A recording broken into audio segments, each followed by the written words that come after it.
This video is sponsored by Surfshark VPN. It's the late 90s and endurance racing is changing course. The GT1 cars that had been the go-to in the wake of Group C's spectacular early 90s collapse were falling out of favour, and prototypes were once again forging a path at the very front of the field. In just a few years, a relative newcomer to the sport would find themselves racing one of the most dominant racing machines ever built. This is the story of the Audi R8 LMP. Audi's German rivals, Mercedes, BMW and Porsche, and others including Toyota and Nissan, had been contesting the GT1 classes of both the FIA GT Championship and Le Mans since the mid to late 90s. And while GT1 had been the flavour of the day post Group C, prototypes had never fully gone away.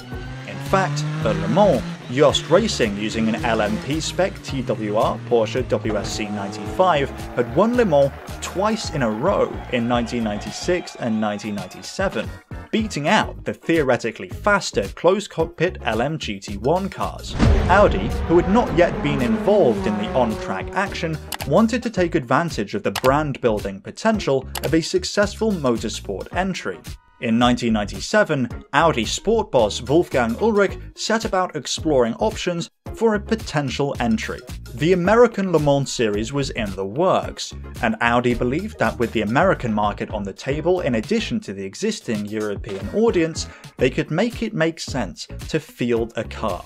The decision was taken to develop two cars.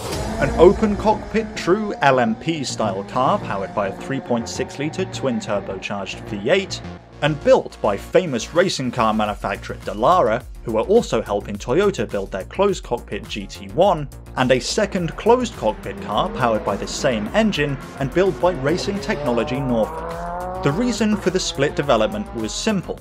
The R8R, Audi's open cockpit LMP style car, would be their primary competing vehicle, racing in North America as well as at Le Mans. But with the dominant performance of closed cockpit cars at Le Mans in recent years, Audi wanted to hedge their bets and enter a closed cockpit Audi R8C to maximise their chances. But we'll get to that in a minute. The R8R was supposed to start competing in 1998, but beyond unveiling a prototype, they didn't get there. They'd be able to start competing in 1999. The car they'd designed was typical LMP, characterised by long, low bodywork and a prominent roll hoop and rear wing. Audi had done it by the book with the R8R. The car made its racing debut across the pond at the 12 Hours of Sebring, in the hands of Yost Racing. The team ran two cars, which during qualifying were not as fast as Audi had hoped. They qualified 11th and 12th and didn't appear to be a major threat. However, on race day, the car's strong pace and reliability meant they were able to score a podium finish, with the cars finishing 3rd and 5th in their debut race. A delightful surprise after a disappointing qualifying session, and proof that Audi weren't messing about. The next stop was Le Mans, and the closed cockpit R8C was ready to join the party. Two of each would be competing in the race. The R8Rs managed to qualify a middling 8th and 11th place, while the R8C, despite its higher top speed, was not able to manage anything near that, qualifying 22nd and 28th. Watching Le Mans isn't as easy as it sounds though, at least for a lot of us. For most of the world, it's locked behind a paywall, but thanks to today's sponsor Surfshark, you don't have to miss a thing. With Surfshark VPN, you can set your virtual location to either France or Austria, and tune in to free broadcasts available only in those regions. And if you think that's good, it works for pretty much anything. You want to watch F1 TV in the UK? Surfshark. Sorry, Sky. You want to watch something on Netflix, but it's only available on Netflix Australia? You guessed it. Surfshark can help. By going to the link in the description, you can sign up for Surfshark and connect unlimited devices on just one account. And there's a 30-day money-back guarantee, so you can try Surfshark completely risk-free. Take control of your online security by blocking trackers and encrypting your data with Surfshark, and stop missing out on the content you love. Get the exclusive Surfshark Black Friday deal by entering promo code automobilistic and get up to 6 additional months completely free. Thanks to Surfshark for sponsoring this video, and now back to those Audis. Race day for the R8R played out much like it had in Sebring. Despite a relatively under-the-radar qualifying performance, the race pace and sheer reliability of the cars served them extremely well in the grueling 24-hour endurance event. Thanks to a series of unfortunate events for Audi's rivals, some more unfortunate than others, the R8Rs managed to finish 3rd and 4th at Le Mans in 1999, being beaten by overall winners BMW with their V12 LMR and a Toyota GT1. The R8Cs, however, both failed to finish the race and were promptly scrapped. Clearly, the R8R had been the stronger of the two concepts, and so the development direction was set for the next stage of Audi's plan. Despite impressive racing performances in two of the world's toughest endurance events, Audi were not satisfied with podium finishes. They needed to win. The new car would be built to the LMP 900 class, an LMP spec class that had a minimum weight limit of 900 kilograms. Developed jointly by Audi Sport and Jost Racing, the car would be powered by the same 3.6-litre twin-turbocharged V8 as the R8R, but with completely redesigned bodywork.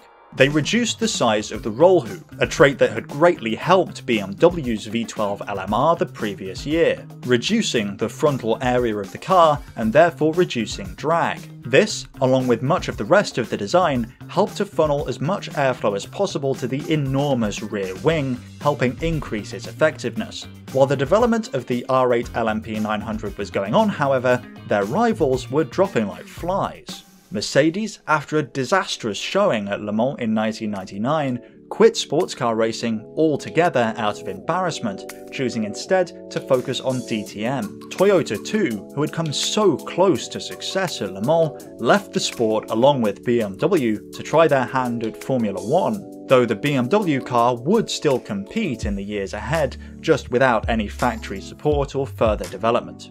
It looked as though Audi's big rival going into the new millennium would be Porsche, who were developing an LMP project too. However, be it because of other manufacturers leaving or any number of other potential reasons, Porsche shelved the project, turning the progress they'd made on their LMP car into the Carrera GT road car project instead. Audi though stood firm, and while many of the big name factory teams had left the sport, there was still plenty of good racing to be done. The new car would make its racing debut at the first event of the 2000 American Le Mans Series, the 12 Hours of Sebring. The two R8s entered would score a 1-2 finish on debut, beating the previous year's champions in the BMW V12 LMR. It was a strong start for the Audi Sport team, but the following two events at Charlotte and Silverstone would see a BMW resurgence, with BMW taking back-to-back victories, proving the previous year's champions were still a force to be reckoned with on the track. Race 4 at the Nürburgring and Panoz would take victory, a shock to the Germans no doubt. BMW managed 2nd and Audi only managed 3rd. However, despite the seemingly interesting battle that had characterised the beginning of the season, from race 5 through the end of the season, Audi won every single race. It was total domination. Audi decisively claimed manufacturers' championship victory of the ALMS in 2000, with Audi drivers Alan McNish and Ronaldo Capello taking drivers' championship victory too. In Europe, Audi Sport Jost took victory at Le Mans as well, with drivers Frank Biela, Emmanuel Pirot and Tom Christensen. Audi R8s also finished 2nd and 3rd that year, a remarkable first year of competition for the R8. 2001 would be a similar story, with Audi Sport North America once again dominating ALMS, winning 6 out of the 10 events, only seeing a slight challenge from Panoz, who managed to collect wins in Portland and Mid-Ohio, and the other Audi team Jost, who managed to pick up 2 wins in their own R8. 2001 also saw the one and only running of the European Le Mans Series, an expansion of the American Le Mans Series by American Le Mans Series founder Don Panoz. It should come as a surprise to nobody that the winning team was using an Audi R8. The only slight surprise might be that it wasn't the factory team, rather the British privateer team Johansson Motorsport, who beat Audi Sport and Pescarolo. Le Mans was again much of the same, with Audi Sport Team Jost taking victory in the hands of Frank Biela, Emmanuel Pirro and Tom Christensen yet again. 2002 was the same again, and given I've run through it twice already, I won't give you all of the details again. They won ALMS, the LMS no longer existed, and the same team and the same drivers won Le Mans.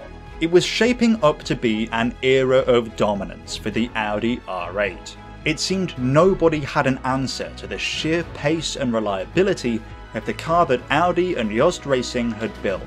In fact, the only team to have beaten Audi in a championship was a privateer entry running their own Audi R8.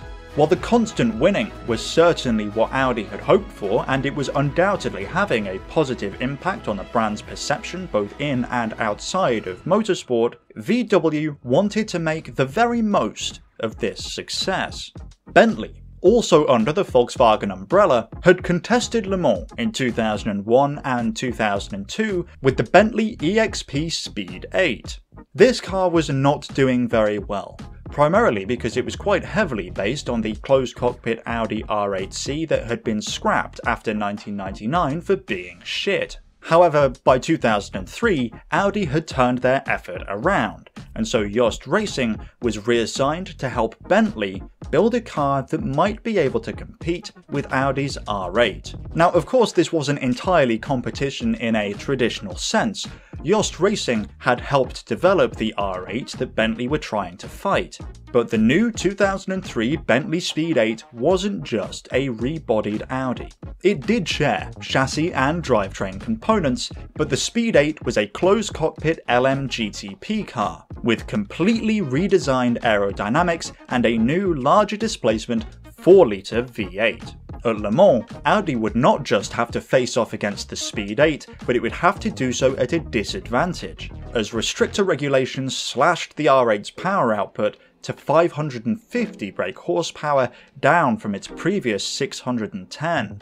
It's perhaps unsurprising then that the Bentley Speed 8 did manage to beat Audi's R8 at Le Mans in 2003. And also unsurprising that that win drew criticisms of badge engineering by Volkswagen Group. And while that's not totally unfounded, it was clearly the goal of VW to have Bentley perform well at Le Mans. Both teams did fight hard for the victory, and in the end it was Team Bentley that came out on top, with drivers Ronaldo Capello, Guy Smith and Tom Christensen, who was on his 4th consecutive Le Mans victory, having moved from Audi. That was the final year Bentley competed at Le Mans. 2003 wasn't all losses for the Audi R8, however, which aside from its own derivatives was still the most dominant car in prototype racing, with Infineon Team Jost taking victory of the ALMS over ADT Championship Racing, who were also running their own Audi R8. After 2003, Jost Racing withdrew, and all further racing of the R8 would be in the hands of privateers exclusively. The car was still just too far ahead of its competition. ADT Championship Racing won the ALMS decisively in 2004, and Audi Sport Japan, in partnership with Team Go, won Le Mans in 2004 as well, with Seiji Ara, Ronaldo Capello and, you guessed it, Tom Christensen at the wheel. In 2005, Audi announced the development of the R8's long-awaited follow-up, the R10 TDI. As the name would suggest, this would be a diesel-powered prototype racing car, an anomaly in motorsport at the time, but VW had invested a huge amount of money in diesel tech, and they wanted to show it off on the biggest stage in motorsport. But before that could happen, the old R8 still had one more year of competition it needed to do. ADT Championship Racing won ALMS yet again in 2005, though by this time the margin was shrinking. It's also worth mentioning that by 2005 only 4 teams were competing in the LMP1 class in the ALMS. Regardless, Audi R8s in one form or another had won the championship 6 years in a row. At Le Mans, the R8 was restricted even further, taking another power cut down to 520 brake horsepower and having to take on additional ballast. They missed out on pole position, but the car's famous race pace and reliability saw them take yet another victory, the Audi R8's 5th in total. The team was Champion Racing, and the drivers were JJ Leto, Marco Werner, and Tom Christensen, who took the record for both most overall Le Mans victories and most consecutive Le Mans victories, 7 and 6 respectively, at the time. While the days of the Audi R8 were over by the end of 2005, Audi's days of winning were far from over. But the story of the Le Mans diesels will have to wait until another day. In the meantime, you'll love this video. Don't forget to check out Surfshark at the link below. Leave a like if you enjoyed this video. Thanks for watching, and until next time, goodbye.